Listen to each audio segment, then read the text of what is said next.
Welcome to the What to Play podcast. I'm your host, Jacob. Lucas cannot be here this week, but we're going to try to get him in for next week. But he did send his notes about the New England Patriots, so let's begin with that. Let me make sure I got him right here. So the New England Patriots beat the Carolina Panthers 42-13 in a game where Drake May threw for over 200 passing yards, 2 touchdowns. Stevenson was the leading rusher, so that's a good thing that the running back was the leading rusher this time around. So Diggs has over 100 yards. That's great. That's his first 100-yard game as a Patriot. Perfect. Your run game was led by a running back. That's good. You need to fix your run game on offense. Other than that, they did everything right. You were able to take your quarterback and your offense off the field early. Always a positive. Always a thing that you need to do. If you can take them out and get them out of there and get them healthy and get them into the next week, perfect. That's what you want. For the Panthers, 150 yards. Bryce Young had 150 yards and a touchdown. Hubbard had 10 carries, 49 yards. Tedor McMillan had 4 catches, 62 yards. The offense wasn't doing anything. So your passing defense for the Patriots looked really good. Your rush defense looked really good. I'm just trying to make sure I have all the proper wording. Your rush defense is really good. Your rush defense has been good through the season. Your pass defense has been spotty. I'm happy they had a great game for them. When talking to Lucas, he said, yeah, Drake May had a great game, and Josh McDaniels, the offensive coordinator, coached a really great game. And that helped in this game. They got out there with a win, a big-time win. And the season's kind of been a little up and down, but that's normal for September. You just got to straighten it out. Which you got to straighten out that pass defense even more. Figure that out, and you'll be all set. You have too much experience on this side of the ball to be this bad. You got to be better. But if you're the Patriots, you go against the Buffalo Bills next week. Find a way to make it competitive. I'm not saying win the game. That is not fair to ask Drake May to do. It would be spectacular if you could. You beat an undefeated team like that on Sunday Night Football so the world can see you do it. That's what you always want. That's what everything you see as a young kid is to go on national television and beat the tar out of an undefeated team. Everyone wants that. Not saying you're going to be able to do it, but make it competitive, which is what I think they're going to do and what Lucas thinks they're going to do. When I saw this game on the schedule, Sunday Night Football, I was like, okay, why are we putting the Patriots on Sunday Night Football? It's a little mysterious to do that. They're not a good enough team yet. But I think it's going to be a fun game. Rivalry games are. Plus, with the way the Bills have played the last 2 weeks, this is your time. This is your time to at least show the world that this offense, we're not that far off on offense. We're not that far off on defense. We're going to be someone to mess with in the later half of the year and even into the next year. And that's what the Patriots need. You have to have a great performance against the Bills. Do I think they're going to win? No. Can they make it close? Yes.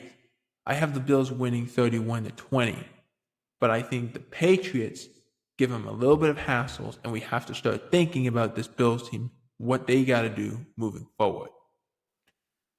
Now, for the Cowboys, this game was nuts. It was drunk. It was any kind of verb, adjective, any word you want to use, go for it. To describe this game fits this game. It was so ridiculous. It's Sunday Night Football. The Packers should win by triple digits if they could. They could keep going until the Cows could come home. That's how everyone thought this game was going to go. The Cowboys were just not going to be competitive. Chris Collinsworth said, can the Cowboys be competitive? Well, we got one of these games of the Packers started out the season really strong, 2-0. Have really struggled the last 2 weeks. They go against the Cowboys team that defensively, they are a mess. And we'll talk about their defense in a little bit. But the Packers go on the field. They score the first touchdown, 2 touchdowns of the game. They're kicking the extra point to try to make it 14-0. It gets blocked. The second straight week they've had a blocked special teams play. There's a field goal against the Browns that would have won the game, essentially, at least pushing into overtime if the Browns were able to go halfway down the field in the short period of time they had. Or you have this one, which was an extra point that was returned for 2 points. But it really put the Cowboys, who were sluggish to start, got them on the scoreboard. They got rolling. They go down the field. They score a touchdown. Then defense, magically, it's magic. I swear to God, it has to be magic. I'm living in a fairy tale at some point. They made a defensive play. All of a sudden, now they know they can make a play on defense. It's ridiculous. They hadn't made a play for 3 weeks. James Houston goes, sacks the quarterback, sacks Jordan Love. Love fumbles the football. Recovered by Houston, James Houston, and then the Cowboys score on the next play. They go into halftime 16-13. And then it was back and forth. Each offense was bad in certain parts of the game, and then the defense was non-existent. The offenses looked great. That's what happens. If you have a bad offense, go against the Cowboys defense. They are atrocious. But I didn't think the Packers defense was going to be this bad. I heard all about this Packers defense, and I saw them against Cleveland, and they were not bad. The offense was bad.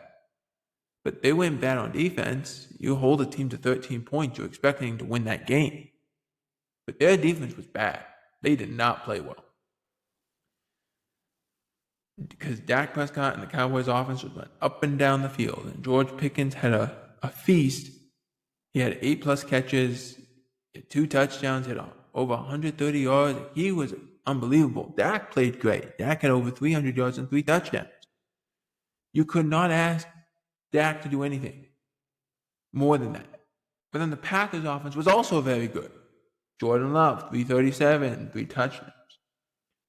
Josh Jacobs, 22 carries, 86 yards, 2 touchdowns. He also led them in receiving, 4 catches, 71 yards. If I just didn't tell you about the Cowboys stats, with Javonte Williams, who also had a touchdown, Dak Prescott ran for another touchdown as well. Like, these were things going on. They were playing, both sides played really well. In fact, if I didn't mention the Packers, I didn't mention the Cowboys, you would think the other team won by a lot. You really would. But then once you find the stats, you're like, is this game drunk? Like, what's going on? It makes no sense. That's how this game went. No defense was being played. No defense, which is expected from the Cowboys defense because they're so bad. The Packers defense, I was a little upset about watching. I know they got nicked up. Micah got a little nicked up, but he was okay. He had a quote-unquote sack, but when you it's where he was sacked, it's almost debatable if it was a sack or not. They counted it as a sack, so we'll count it, but it's debatable. And it was at a big time point in the game, too. Dallas could have scored a touchdown and forced the Packers to have to go score. We're talking about a different ball game. But that's the difference. Coulda, shoulda, woulda, didn't, never happens. Doesn't work that way. The old saying goes, and I've said it here, to be honest with you, I don't even know what the saying means. I don't even know what the saying exactly means. It's just a saying that was around for a long time, so I'm going to say it here. But if ands and buts were candy and nuts, oh, what a Christmas we'd have. What basically means, from my interpretation of it, if there was let's say there was an actual if or but, in terms of like a gift, I would assume it would be like, oh, I got all I wanted, or I got this, or I got this, but I wish I would have gotten that. Like, that's kind of the way I interpret it. It felt like that. Both sides did not play well defensively. We know that. We've gotten to that point. But the Packers should have won this game. Let's get the facts directly. We get to the overtime period. Dallas kicks a field goal. Packers are going down the field. They get into the red zone. And they could just spike the ball, kick the field goal, hope they win this game. I hope they don't give up a big kickoff, and that would be it. Instead, they decide, and I don't know who made this distinction, whether it was Matt LaFleur, Jordan Love, I don't know who. They went to go set up no huddle, but then they ran a play anyway. And it nearly cost them the game because he fires it into the end zone. The ball is not caught. It drops down into the end zone. 1 second left on the clock. They snapped this thing with 6 seconds. I thought that was the end of the game. I was like, oh my gosh, there's 1 second. And then they end up kicking the field goal, winning, or tying, I guess, the game at 40. But if you're a Cowboys fan and you're a Packers fan, you say there's a lot of meat on this bone that you didn't do anything with. The Cowboys fans are saying, hey, we kept up with one of the best teams in football, and the Packers are saying, man, we almost lost that game. As a fan, I didn't know how to handle it. Because it's not a win, so you don't have that joy. It's not a loss, so you're not directly upset about it. You're more just in this weird, you're almost in a whole different universe when you're tied. You're like, what is going to happen? Like, what happened? That's what it felt like. This team is not bad if you're the Packers. You can say that about the Cowboys defense, that they're really bad, but the Packers aren't bad. They get to their bye week, but the last 2 weeks have been brutal for the Packers. Now, let's talk about this Cowboy defense really quickly. They were talking to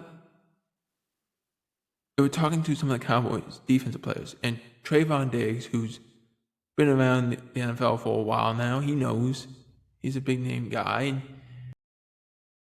He's saying this to the media. I think this was on Wednesday. He's saying this. He goes to talk to the media and he says, hey, I went and spoke to Matt Eberflus, the defense coordinator. I said, hey, Flus, why can't we run more man coverage? It's a good question. Why can't they run more man coverage? They run zone second most in the NFL, which I'm surprised it's second most because they're running like 94%, which is absurd. So it should be light years ahead of the one that above them. I don't know how that's not possible, but whatever. And then he went and talked Matt Eberflus the next day about this team defensively in his media portion on Thursday. And they asked him this question about what Trayvon Diggs said. And Matt Eberflus gives a coaching speak answer.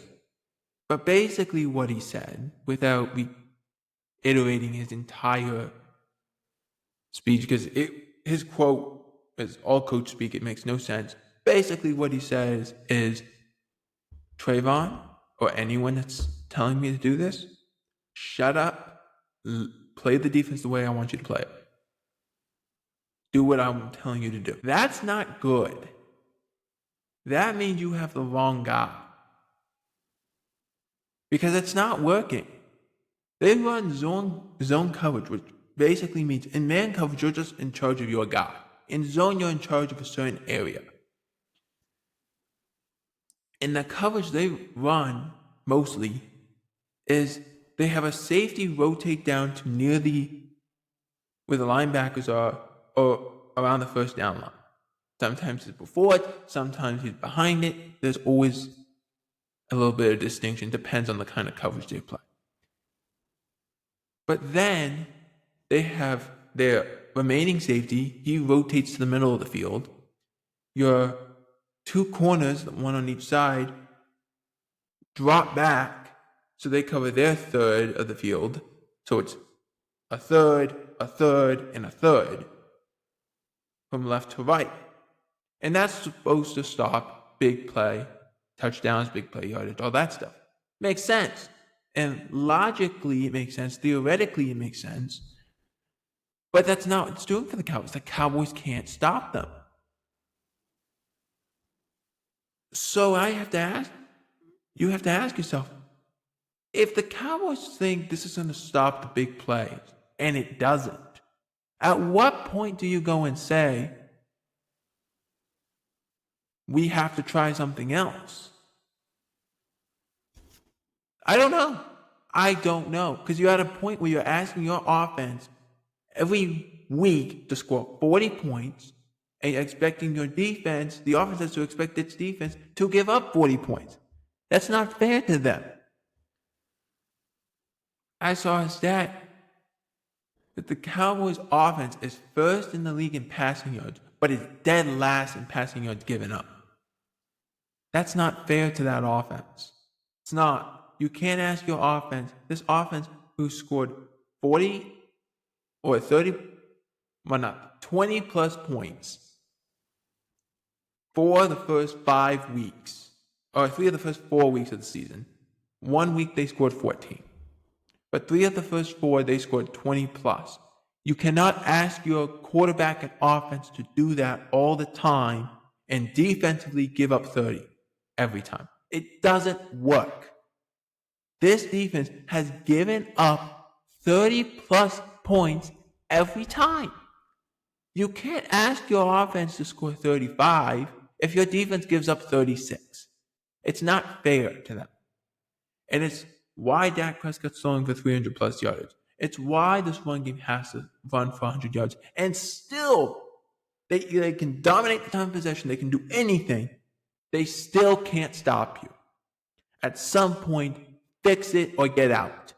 You can't do this to them. It's not fair to the offense. And I know Schottenheimer has to go up there and say it. But he's trying to be peacemaker between front office, coaching staff, and players. And that's not, he can't be asked to